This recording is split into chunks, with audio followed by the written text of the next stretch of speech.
Hey guys, today I'm going to tell you how to find private DNS setting in any Samsung phone.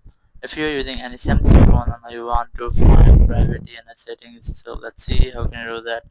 You just have to open your settings app and here just go for connections and then select more connection settings.